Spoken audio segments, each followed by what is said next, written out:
দর্শক, এইখানে প্রত্যেক গাছে কি পরিমাণে বেগুন আসছে সেটা আপনাদের দেখালেই বুঝতে পারবেন। বেগুন তেমন একটা না থাকলেও দেখতে পাচ্ছেন ফুলগুলো কত রয়েছে। আর দেখেন দর্শক, পুঁই শাকগুলো মানে এই ডগাগুলো দেখলেই বুঝতে পারবেন কতটা পরিপাটি অবস্থা রয়েছে, কারণ প্রত্যেকটা গাছই সুস্থ সবল থাকায় এর ডাইস দেখলেই বোঝা যাচ্ছে। আর এখন লাউগুলো লাগানোর প্রক্রিয়া দেখাচ্ছি।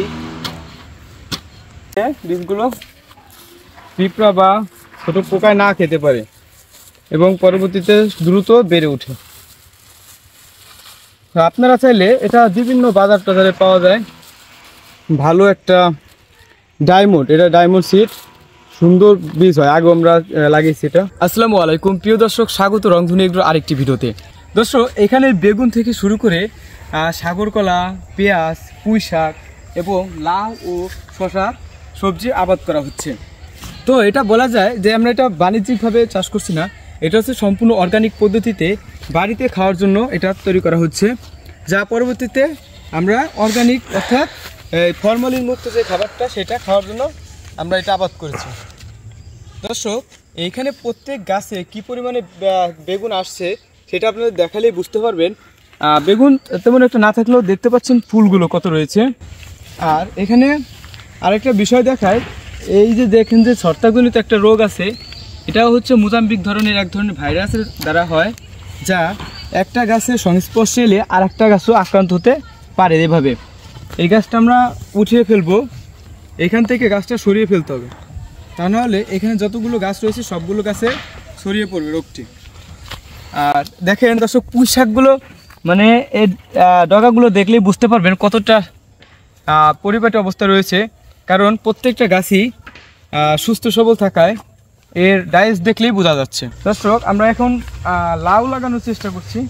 এখানে আমরা কিছুদিন আগে যে বেডটা করেছিলাম তা মাটিগুলো ঝুরঝুরে করা হচ্ছে। দর্শক, এই মাটিগুলো ঝুরঝুরে করার পরে কিছুদিনের মধ্যে আবার এখানে জাংলার একটা ব্যবস্থা করতে হবে, তা না হলে মাটিতে সরাসরি লাউ ধরে না, নষ্ট হয়ে যায়।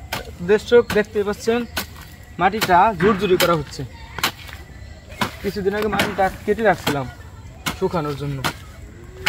আর উঁচা করার কারণটা হচ্ছে সামান্য একটু বৃষ্টি হলেও পানি জমে যেত, আর পানি যাতে না জমে সেটা আমরা ব্যবস্থা করছি, এই কারণে আমরা এটা উঁচা করে দিছি। আর এখন লাউগুলো লাগানোর প্রক্রিয়া দেখাচ্ছি।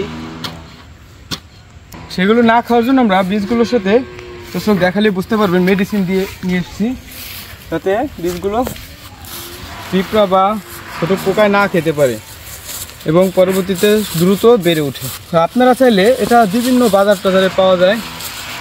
ভালো একটা ডায়মন্ড, এটা ডায়মন্ড সিড, সুন্দর বীজ হয়। আগে আমরা লাগিয়েছি এটা। তো দর্শক, আপনাদের পুরো ভিডিওর সঙ্গে থাকার অনুরোধ জানাচ্ছি। এই দেখুন বীজগুলো দেখুন, আর যখন লাগাই তখনও দেখাচ্ছি আপনাদের। শুরু কর, এটা লাগাই দিয়া এটা দেখুন। তো দর্শক, দেখতে পাচ্ছেন এখন বীজগুলো লাগানো হবে। যেহেতু আমার এখানে 7 থেকে 8টা থাইল আছে, সেহেতু আমার বীজগুলো 3 থেকে 4টা বীজ দিলে হবে।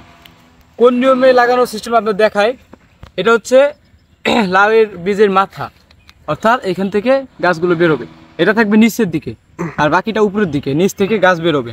দর্শক, বিসমিল্লাহ, দেখতে পাচ্ছেন 3টে করে লাগাবো, 2টা, এর একটা, 3টা এনাফ। এটা হচ্ছে 3 সাইডে 3টে দিলে এনাফ। এইভাবে মাটিগুলো দিয়ে ঢেকে দিতে হবে। ওকে।